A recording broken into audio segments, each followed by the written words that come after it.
नमस्कार साथियों, स्वागत है आप सभी का अंकित इंस्पायर्स इंडिया पर। मैं हूं अंकित अवस्थी और आप है मेरे साथ में पाकिस्तान की एक करतूत जानने के लिए।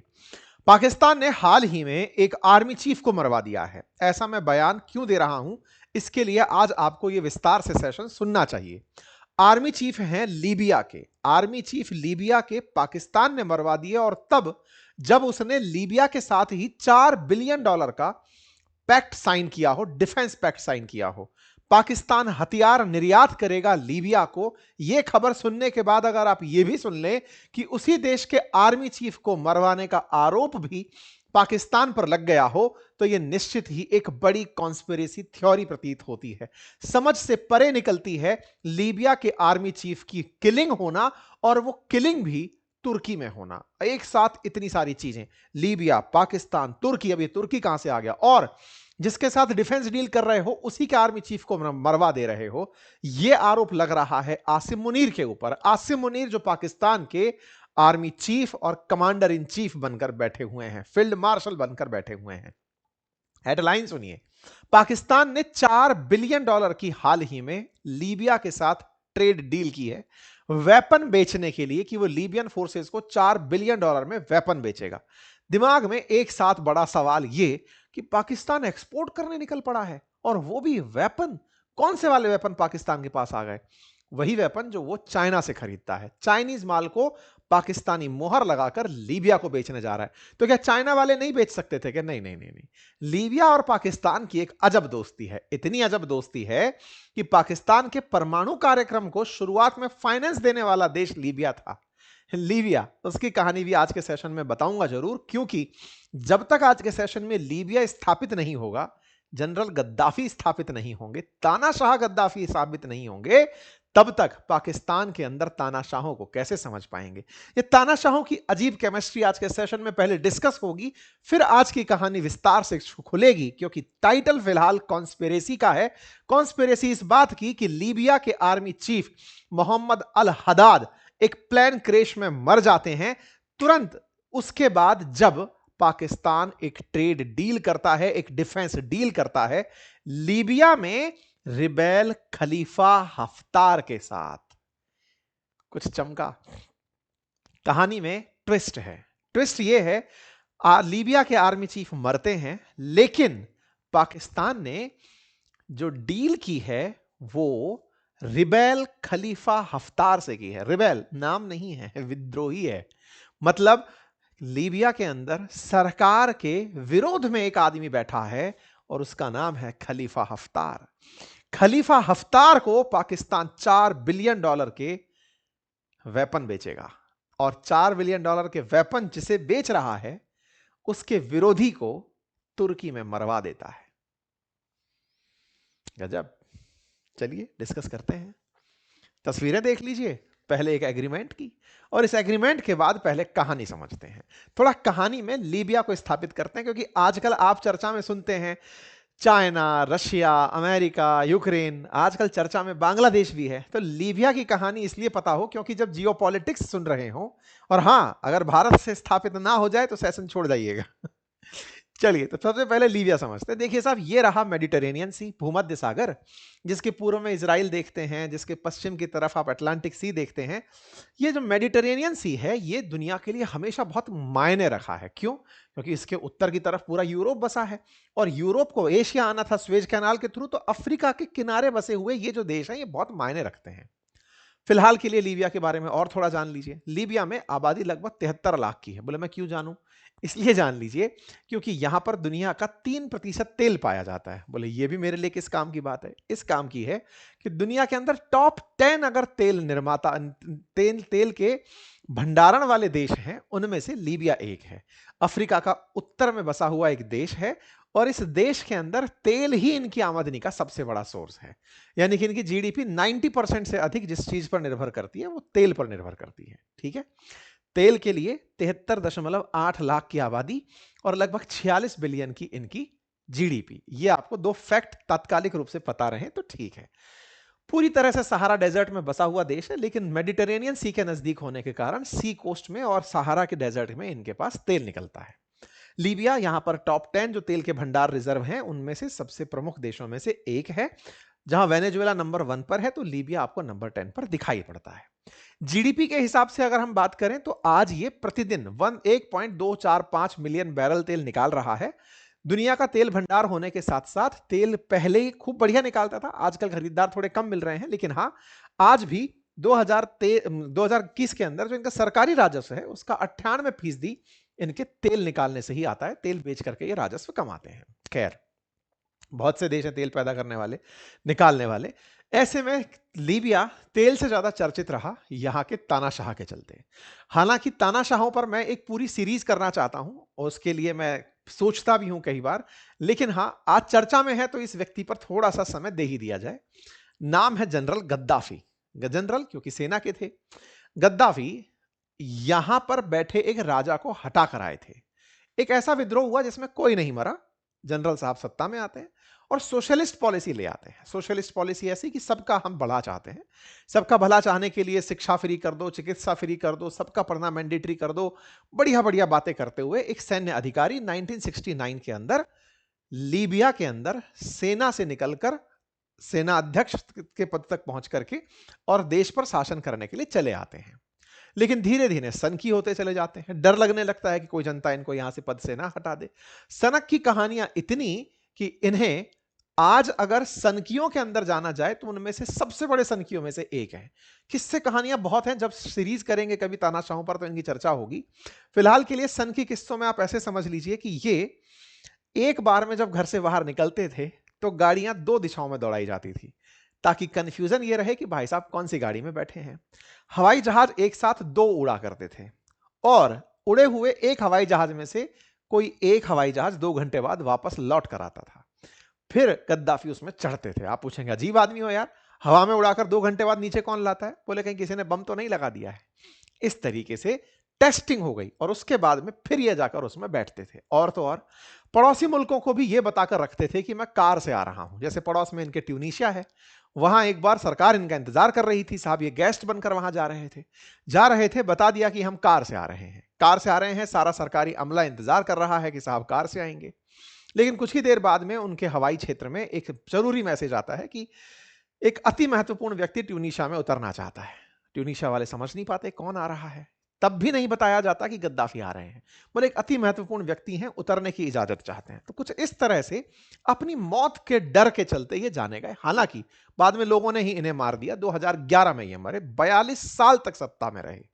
42 ईयर तक सत्ता में रहने वाले गद्दाफी पर बहुत सारी चर्चाएं हैं जो की जा सकती हैं। उनमें से इनके बारे में वो चर्चा कि एक बार यात्रियों से भरा 250 लोगों का जहाज इन्होंने हवा में ही उड़वा दिया था, बम लगवा दिया था, अपने विरोधी उसमें जा रहे थे उसको पटवा दिया था। इन्हें लोग सनकी, हत्यारा, तानाशाह तमाम प्रकार के नामों से जाना करते थे। खैर, फिलहाल के लिए टाइम पीरियड पर ध्यान दीजिए। 1969 से लेकर के 2011, ये 42 साल का शासन गद्दाफी का शासन है साहब। ठीक है, एक मुस्लिम राष्ट्र, मुस्लिम सेना अध्यक्ष, तानाशाह, सनकी तानाशाह, लेकिन पाकिस्तान प्रेम अजीबोगरीब प्रकार का। अब मैं उस पर आपको सीधा लेकर चलता हूं। हालांकि मैंने गद्दाफी पर काफी सारे कंटेंट को यहां पर साझा किया, आप उसे हमारी वेबसाइट पर पढ़ सकते हैं, हम टेलीग्राम पर भी डाल देंगे। लेकिन फिलहाल के लिए चूंकि लीबिया स्थापित करना था तो लीबिया गद्दाफी के बिना अधूरा था, इसलिए मैंने पहले आपको वो बताया। अब मैं आपको बताता हूं कि गद्दाफी का पाकिस्तान प्रेम कितना था। अब मैं ये क्यों बता रहा हूं, ताकि आप ये समझ पाएं कि $4 बिलियन की डील लेने वाला लीबिया असल में पाकिस्तान प्रेमी कैसे बना। आइए मैं आपको वहां लेकर चलता हूं। जैसा आप जानते हैं, मुस्लिम वर्ल्ड के जितने भी देश हैं ये इकट्ठा होकर के एक ओआईसी की बैठक बुलाते हैं। जद्दा में उसका हेडक्वार्टर है। मुस्लिम राष्ट्रों के अंदर उनकी बैठकों को बुलाया जाता है। ऐसे ही एक बैठक पाकिस्तान में बुलाई गई थी अराउंड 1974। और उस बैठक के अंदर पाकिस्तान में जब बैठक बुलाई गई थी उस समय गद्दाफी भी वहां पर पहुंचे थे ओआईसी की बैठक में। उस ओआईसी की बैठक में ये सारे लोग जमीन पर बैठे हुए दिख रहे हैं, पाकिस्तान के अंदर बैठक हो रही है। आज जो हम पाकिस्तान में बार बार सुनते हैं ना, हमारे पास न्यूक्लियर बम दिखाने के लिए थोड़ी है, न्यूक्लियर बम दिखाने के लिए थोड़ी है, वो न्यूक्लियर बम की कहानी असल में इस ओआईसी की बैठक 1974 से शुरू हुई थी। हुआ ये कि तमाम मुस्लिम राष्ट्र जब इकट्ठे हुए तो यहां पर गद्दाफी भी पहुंचे थे। और जब गद्दाफी यहां पर पहुंचे तो उन्होंने लाहौर में आयोजित इस बैठक में एक दूरदर्शी भाषण दे दिया। और वो भाषण ये था कि पाकिस्तान को अपना परमाणु तकनीक विकसित करना चाहिए और पाकिस्तान अमेरिका द्वारा विकसित करना चाहिए, और पाकिस्तान इस्लाम का एक किला है इसलिए इसे परमाणु शक्ति बन जाना चाहिए। मतलब इन्होंने पाकिस्तान के अंदर परमाणु शक्ति के प्रति एक विश्वास जता दिया कि आप ही हैं हमारे मुस्लिम राष्ट्रों में से जिसे परमाणु शक्ति संपन्न होना चाहिए। इस बात से पाकिस्तान के अंदर बैठे उस समय के जो शासन में बैठे थे जुल्फिकार अली भुट्टो, वो इतने खुश हुए कि यार कितना भला आदमी है जो हमारे बारे में ना केवल सोचता है बल्कि यह भी बोल जाता है कि पैसा चाहिए हो तो बता देना, बहुत पैसा है, तेल से पैसा कमाते हैं। भाई साहब, इन्हीं के नाम पर पाकिस्तान में आज भी गद्दाफी स्टेडियम है। तो जो गद्दाफी स्टेडियम है ना, वो गद्दाफी के उस मोटिवेशन से है जिससे जुल्फिकार अली भुट्टो ने खुश होते हुए उन्हें एक नाम से स्टेडियम दे दिया। लीबिया वाले इतने खुश थे पाकिस्तान के इस सम्मान से कि सुनो पैसा चाहिए तो बताना। तो भाई साहब 1976 में $50 मिलियन का इन्हें ऋण दिया गया। पाकिस्तान की बैंक को मिला ये ऋण। $50 मिलियन 1976 में बड़ा रकम होता था। ये ऋण जो पाकिस्तान को दिया गया, इसका उद्देश्य था कि तुम अपना परमाणु कार्यक्रम चलाओ। अभी हाल ही में सारे जहां से अच्छा करके एक वेब सीरीज आई है, उसमें यह बात मेंशन की गई है कि पाकिस्तान के शुरुआती परमाणु कार्यक्रम जो कहूटा में बन रहा था, जिसको भारत ने नाकाम करवा दिया था, उसमें लीबिया का हाथ था। लीबिया वालों ने इनको पैसा दिया था। पाकिस्तान के परमाणु कार्यक्रम के इनिशियल फंडर्स में लीबिया था। जब पाकिस्तान पैसे की कमी से जूझ रहा था कि भाई भारत वाले परमाणु परीक्षण की तैयारी में लगे हुए हैं, हमें भी बनाना चाहिए, तो लीबिया उस समय इनिशियल फंडर्स में था। ठीक है साहब, लेकिन यहां पर कुछ चीजें बदलती हैं। पाकिस्तान में सैन्य तख्ता पलट होना आम बात है। जो भी सत्ता में है उसको पलट के दूसरे को आना है। प्रधानमंत्री कभी 5 साल पूरे करते नहीं है। अगला नंबर शहबाज शरीफ का है, जल्दी पलटी खाएंगे, आसिम मुनीर बन जाएंगे। ऐसे में 1977 के अंदर जुल्फिकार अली भुट्टो की सत्ता बदल जाती है और उनकी जगह पर जनरल मोहम्मद जिया उल हक सत्ता में आ जाते हैं। ये भी सेना के हैं। इधर जिया उल हक सत्ता में आते हैं और ये इस बात से चिड़े हुए हैं कि तुम बेटा आजकल बहुत ज्यादा संपर्क में हो लीबिया वालों के, अब तुम्हारी तो उनसे मित्रता तोड़वानी है।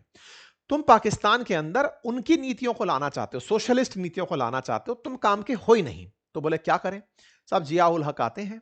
जिया उल हक का आना ये इस तरह से आप याद रख सकते हैं कि 1971 में पाकिस्तान ने जिस तरह की हार पाई थी उससे भी सेना चिड़ी हुई थी, क्योंकि पाकिस्तान से पूर्वी पाकिस्तान अलग होकर बांग्लादेश बना था। खिसियाए हुए सेना के लोग थे।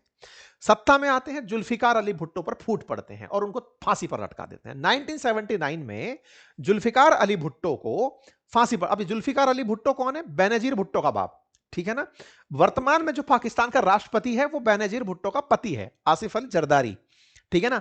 चीजों को रिलेट करते जाइएगा। जरदारी अभी सत्ता में है, जरदारी सत्ता में है, भुट्टो का बाप है, भुट्टो का पति, और भुट्टो के बाप को पाकिस्तानियों ने फांसी पर लटका दिया था। क्यों? बोले लीबिया से तुम्हारे संबंध क्यों हैं, और दूसरा तुम लोग पाकिस्तान को बेचना चाहते हो, गिरवी रखवाना चाहते हो।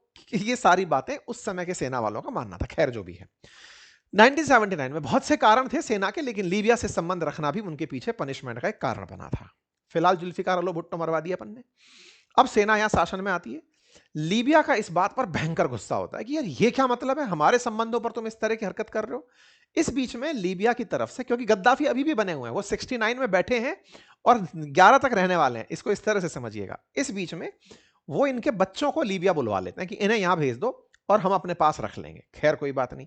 इस बीच में बच्चों को बुलाने के साथ साथ वो एक तरीका और चलते हैं गद्दाफी कि पाकिस्तान में अपना एक संगठन बनवाते हैं खुफिया तरीके से, ताकि चरमपंथ को बढ़ावा दिया जाए। हालांकि इनकी आईएसआई उसको पकड़ लेती है तो वो सक्सेसफुल नहीं हो पाता। खैर इस बीच में पाकिस्तान के अंदर सत्ताएं बदलती रहती हैं। लीबिया ने पाकिस्तान के परमाणु कार्यक्रम के लिए जो भी पैसा दिया था वो वापसी में मांगा जाना तय था। बोले साहब पैसा तो जो भी है हमको वापस लौटाओ। इन लोगों के बीच संबंध बिगड़ने लगते हैं। इस बीच में लीबिया भारत के संपर्क में आता है। लीबिया कहता है कि साहब आप मुझे परमाणु हथियार दे दो भारत के पास, क्योंकि भारत उस समय स्माइलिंग बुद्धा कर चुका था। स्माइलिंग बुद्धा के बाद लीबिया को लगा कि भारत तेज आगे जा रहा है, इसके साथ परमाणु शक्ति के लिए समझौता कर लेते हैं। लीबिया पाकिस्तान के खिलाफ खड़ा हो जाता है। खैर समय बदलता है, शरीफ की सरकार आती है, नवाज शरीफ की। 1990 में जब नवाज शरीफ सत्ता में आते हैं, लीबिया की वो यात्रा पर जाते हैं पुराने इतिहास को दोहराते हुए, जुल्फिकार अली भुट्टो वाले, कि साहब पिछले 10 साल में तो बहुत सी चीजें बदल गई, सेना का शासन आता है, थोड़े एक्सट्रीमिस्ट होते हैं, आप भी सेना से हैं, हम वापस आते हैं। नवाज शरीफ पहुंचते हैं। नवाज शरीफ जब यहां पर पहुंचते हैं, उस बीच में एक बड़ा खेल हो जाता है। नवाज शरीफ यहां जाते हैं कि किसी तरीके से जाकर के उनसे थोड़ा लाभ ले लिया जाए, क्योंकि गद्दाफी के पास तेल का बहुत पैसा है। अब गद्दाफी के पास बहुत पैसा है तो उस पैसे को लेने का तरीका क्या बनाया जाए। तो पैसे के लिए गद्दाफी बड़ा स्मार्ट हो चुका था, 10 साल से पाकिस्तानियों को देख रहा था। गद्दाफी जब 10 साल से पाकिस्तानियों को देख रहा था, वो इनसे कहता है कि सुनो, तुम अपना जो परमाणु बम है ना, वो मुझे बेच दो। गद्दाफी ये मानकर चल रहा था कि पाकिस्तान अपने परमाणु कार्यक्रम को पूरा कर चुका है और ये परमाणु बम मुझे बेच दे तो मैं फिर हमेशा के लिए अमर हो जाऊं, क्योंकि साइकी आदमी था, डर था कि कोई मरवा देगा। ऐसे में परमाणु बम सीधा सीधा मांग लेता है। नवाज शरीफ कह देते हैं कि नहीं साहब, मैं आपको परमाणु बम तो नहीं दे सकता। हालांकि इनके यहां पर उन दिनों प्रयोग चल रहे थे, 98 99 तक यह सब सिद्ध हुआ, लेकिन हां, परमाणु बम देने से मना कर देते हैं। पाकिस्तान के प्रतिनिधि मंडल को जब यह बात पता चलती है कि नवाज शरीफ ने इनकार कर दिया है, तो भाई साहब एक और घटना उस समय होती है। गद्दाफी सबके सामने ही नवाज शरीफ को भ्रष्ट राजनेता कह देते हैं। इस बात से पाकिस्तानी प्रतिनिधिमंडल जो वहां गया होता है लीबिया में, वो भड़क उठता है और सब लोग वहां से उठ उठ के निकल लेते हैं। हद ये हो जाती है कि पाकिस्तान वाले वापस आकर के लीबिया के राजदूत को अपने यहां से भगा देते हैं कि तुम जाओ बेटा, यहां से नहीं चलेगा तुम्हारा काम। चलो कोई बात नहीं साहब, लीबिया के साथ जो भी संकट होना तो हो लिया, नवाज शरीफ बेइज्जती करा आते हैं। फिर आता है बेनजीर भुट्टो का नंबर। बेनजीर भुट्टो प्रधानमंत्री बनती है पाकिस्तान की। बेनजीर भुट्टो जुल्फिकार अली भुट्टो की बेटी, पीपीपी पार्टी, ठीक है, पार्टी सत्ता में आती है, इन्हीं के पत्ती हैं जरदारी। बिलावल भुट्टो बेटा है इनका। इनको हालांकि मरवा दिया गया, इनका भी असैसिनेशन हुआ था, लेकिन ये सत्ता में आती हैं। ये सत्ता में आती हैं तो लीबिया से फिर से संबंध बहाल होते हैं, क्योंकि जुल्फिकार जो इनके पिता थे वो लीबिया के संबंधों के चलते ही तो बर्बाद हुए थे। अब वो वापस से आते हैं, संबंध दोबारा से दोहराए जाते हैं, गद्दाफी के साथ इनका प्यार बढ़ने लगता है। इसी बीच में पता चलता है कि पाकिस्तान ने अपना परमाणु जानकारी लीबिया को देना शुरू कर दिया है, क्योंकि यार तब का वो $50 मिलियन देकर बैठा था। किसके लिए? कि परमाणु कार्यक्रम शुरू करो तो देना। यहां पर बेनजीर के टाइम पर इनको परमाणु कार्यक्रम दिए जाने शुरू होते हैं। यहां पर एक अब्दुल कादिर खान नाम का वैज्ञानिक होता है, AQ खान, जो यहां का परमाणु वैज्ञानिक माना गया, जिसको एक तरह से अब्दुल कलाम साहब की तरह पाकिस्तान वाले मानते हैं। ये कादिर खान नाम का जो व्यक्ति है, ये अवैध रूप से अपना परमाणु कार्यक्रम लीबिया को बेच देता है। इसके ऊपर आरोप था कि इसने लीबिया को बेचा है, इसने ईरान को भी बेचा है, गैस सेंट्रीफ्यूज के डिजाइन बेचे हैं, परमाणु हथियार डिजाइन बेचा है, निर्माण उपकरण, तकनीकी सहायता, सब कुछ इसने बेच दिया। अमेरिका ने 2004 में इस बारे में जानकारी देते हुए कहा कि $100 मिलियन के एवज में पाकिस्तान ने लीबिया को परमाणु कार्यक्रम बेचा है। यह जानकारी व्हाइट हाउस के अंदर जो सुरक्षा सलाहकार थे जिम विल्किंसन, उन्होंने कहा था कि इन्होंने बकायदा अपनी $100 मिलियन के अंदर ये सौदे किए हैं और ये पूरी तरह से परमाणु कार्यक्रम बेचे गए हैं। और ये ट्रांजैक्शन की रेट्स भी बाहर निकल कर आई। लीबिया ने पाकिस्तान को $150 मिलियन दिए थे। AQ खान ये काम करने आया था और ये खबर काफी बड़ी खबर बनी थी। ठीक है, तो कुल मिलाकर के अब बात तो यहां तक क्लियर हो गई। पाकिस्तान न्यूक्लियर वेपन बनाते बनाते लीबिया के काम का हो गया था। लीबिया पाकिस्तान को फंड क्यों कर रहा था? एक तो भाई धार्मिक रूप से प्यार प्रेम तो था ही, और लीबिया को लगता था कि मैं अपने यहां पर बम बना पाऊं या ना बना पाऊं, पाकिस्तान बना लेगा, क्योंकि उसको भारत से प्रतिरोध है। ऐसे में एक दूसरे की सहायता के भाव से दूसरे एक दूसरे के साथ जुड़ते चले गए। ठीक है साहब, ये सारी कहानी मैंने इतनी देर में आपको क्यों सुनाई? इसका मात्र एक कारण, और वो ये, ताकि आप ये समझ पाए कि पाकिस्तान और लीबिया कितने प्यारे मित्र हैं। आज के कंटेक्स्ट में इस बात को इसलिए स्थापित कर लीजिए क्योंकि फिलहाल जो बेनजीर भुट्टो मर चुकी हैं, उनके पति जरदारी जो हैं, वो इस समय पर पाकिस्तान के राष्ट्रपति हैं। मतलब उसी विचारधारा का फिलहाल शासन चल। आप कहेंगे ऐसे तो नवाज शरीफ का भाई शहबाज शरीफ भी प्रधानमंत्री है। दो विपरीत विचारधारा फिलहाल सत्ता में बैठी है, सेना चुपचाप बिठाकर चल रही है कि बकवास नहीं करोगे नहीं तो पटक के मारेंगे सबको। तो ऐसे में इन दोनों की सरकारें चल रही हैं और लीबिया के साथ इस समय आसिम मुनीर अपनी तरफ से हाथ बढ़ाते हैं। अभी लीबिया में क्या है? तो क्या होता है जनाब, अरब स्प्रिंग, जहां पर अरब भाषा बोली जाती थी मिडिल ईस्ट के अंदर और अफ्रीका के उत्तरी अफ्रीका वाले हिस्से में, वहां पर जनता तानाशाही के खिलाफ खड़ी हो जाती है। बात है 2010 और 11 की। जनता जब खड़ी होती है तो वह वहां पर सत्ता का परिवर्तन कर देती है। सत्ता परिवर्तन होती है तो गद्दाफी की सत्ता उलट दी जाती है, गद्दाफी को मार दिया जाता है। 2011 में एक तरह से जनता का शासन लीबिया में स्थापित हो जाता है। 2011 से आज आप 2025 में हैं, अब तक लीबिया को स्थिर सरकार नहीं मिली है। स्थिर सरकार नहीं मिली है तो लीबिया में किसका शासन है? यही बड़ा सवाल है।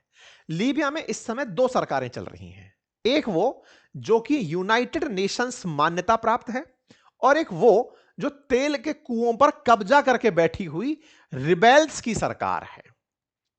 अब यूएन के द्वारा मान्यता प्राप्त सरकार और दूसरी रिबेल्स की सरकार, ये दो सरकारों में से बड़ी सरकार फिलहाल रिबेल्स की सरकार है, जिनके पास तेल के कुएं हैं, विद्रोहियों की सरकार है।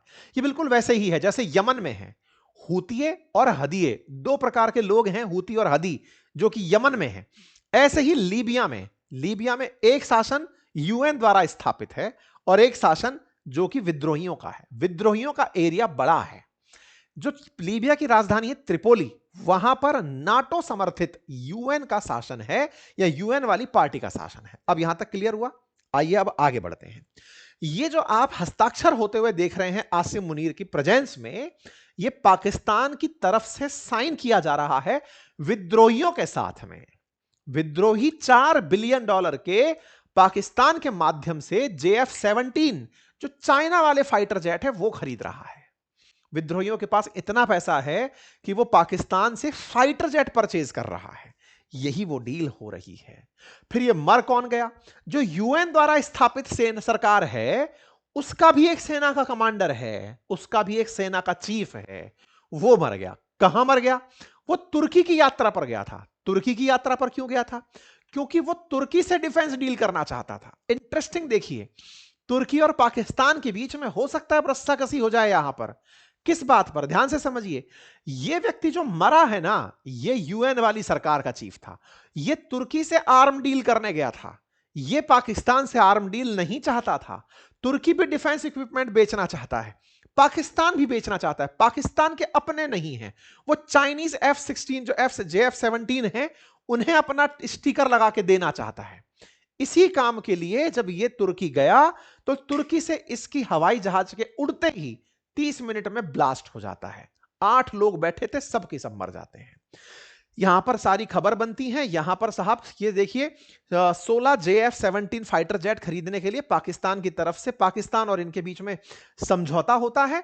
और ये अपनी तरफ से बड़ी बड़ी पाकिस्तान वाले वहां डींगे हाँकते हैं कि पाकिस्तान का जो ऑलरेडी खुद के देश में बना हुआ जो डिफेंस इक्विपमेंट है, उससे इन्होंने ऑपरेशन सिंदूर में भारत को हरा दिया, इसलिए अब हम आपको माल बेचने आए हैं और आप हमारा ये माल खरीदो और बढ़िया से रहो। और इस बीच में तुर्की से गए हुए जो लीबिया के सेना के चीफ ऑफ जनरल स्टाफ थे मोहम्मद अल हदाद, उनकी मौत हो जाती है। मतलब इधर डील होती है और उधर मौत हो जाती है। तो यहां पर बड़ा सवाल बनता है कॉन्स्पिरेसी का। क्यों कॉन्स्पिरेसी? इस बात की कि यह व्यक्ति एक तरीके से पाकिस्तान विरोधी हुआ। पाकिस्तान विरोधी क्यों हुआ? क्योंकि यह नहीं चाहता था कि विद्रोही लोग पाकिस्तान से, भाई ऑब्वियस सी बात है ना, जिसका जो शासन है। अब मैं थोड़ा मैप पर आपको एक बार इस शासन को भी दिखा देता हूं। इस मैप को देखिए, फिर मैं लौटूंगा वापस। आजा भाई, मैप कहां? ये रहा, ये मैप है। ये लीबिया का मैप है। ऊपर मेडिटेरेनियन सी है, ये इसकी राजधानी ट्रिपोली है। ये जो आप ऊपर वाला एरिया देख रहे हैं ना, ये गवर्नमेंट ऑफ नेशनल अकॉर्ड, जिसका सेना अध्यक्ष मरा है। और ये जो येलो वाला एरिया आप देख रहे हैं, जो बड़ा एरिया है, ये बैठा हुआ है तोब्रुक बेस्ड गवर्नमेंट। ये तोब्रुक बेस्ड गवर्नमेंट कौन सी है? विद्रोहियों की सरकार है।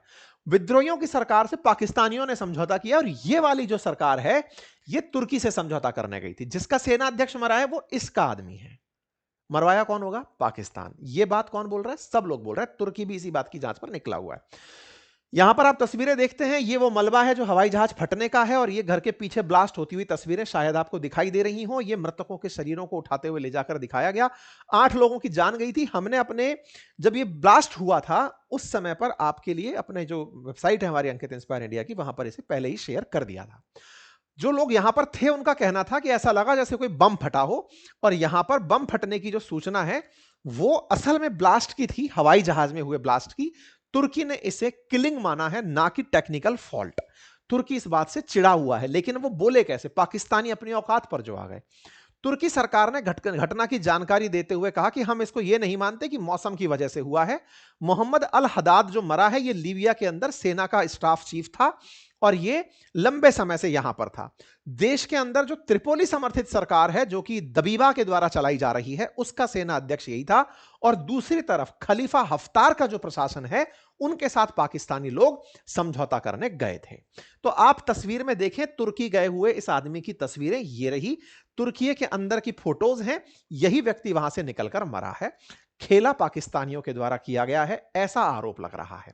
Libyan army chief Mohammed Ali Ahmed al Haddad जो कि मारा गया, जो कि खिलाफ था सब स्टैंडर्ड वेपन डील के जो पाकिस्तान के साथ हो रही थी, उसके मारे जाने की खबर इस समय सोशल मीडिया पर बड़ी खबरों में से है। यहां पर आपके दिमाग में एक बड़ा प्रश्न चलने लगेगा कि साहब ऐसा करके तो इसने तुर्की को अपने खिलाफ कर लिया। पाकिस्तान चाइना का माल बिकवाने लीबिया गया, बढ़िया डिफेंस डील उठा ले गया और साथ में लीबिया के अंदर एक सेना अध्यक्ष को मरवा दिया, तुर्की के साथ विश्वासघात कर दिया। क्या पाकिस्तान का कद इससे बहुत बढ़ गया? दो बातें यहां पर स्पष्ट हैं। यहां पर कई सारे सवाल हैं। पहला, यूनाइटेड नेशन ने वर्ष 2011 में ही लीबिया पर आर्म्स एम्बार्गो लगाया हुआ है, अर्थात लीबिया हथियार नहीं खरीद सकता। फिर भी हथियार खरीदने के लिए दोनों तरफ से लोग निकले हुए थे।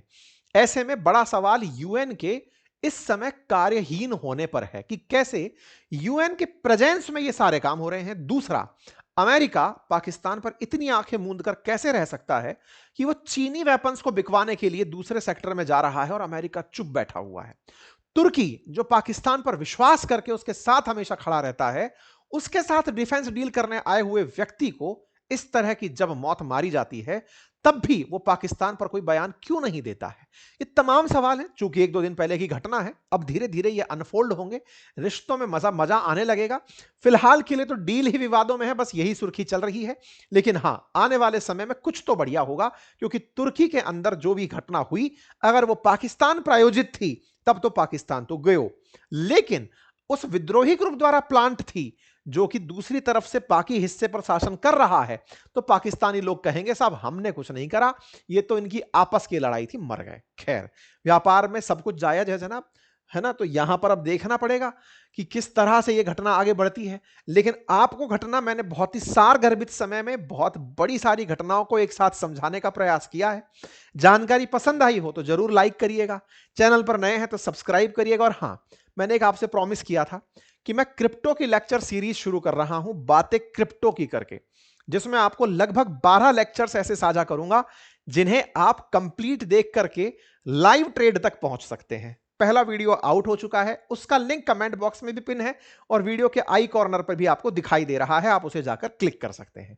बातें बाजार की चैनल पर उसे डाला है, free of cost lecture series है, शून्य से लेकर के शिखर तक की यात्रा है, बिल्कुल लेमैन लैंग्वेज में मैंने आपको प्रॉपर तरीके से उसे सिखाने का प्रयास किया है।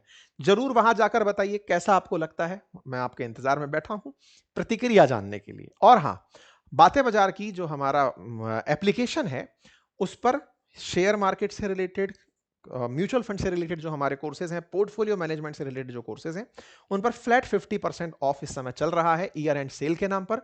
और अपनी पाठशाला एप्लीकेशन पर भी आरएएस से related, BPSC, UPPCS, one day examination से related, GS foundation, UPSC foundation, तमाम बैचेस पर 50% ऑफ है। आप जाकर उसका लाभ सुनिश्चित कर लीजिए। ये सीमित समय के लिए लाभ है, बहुत ही लंबे समय बाद ऐसा ऑफर आया है, आप उसको लाभ अवश्य लें। फिलहाल के लिए इतना ही, बहुत बहुत धन्यवाद।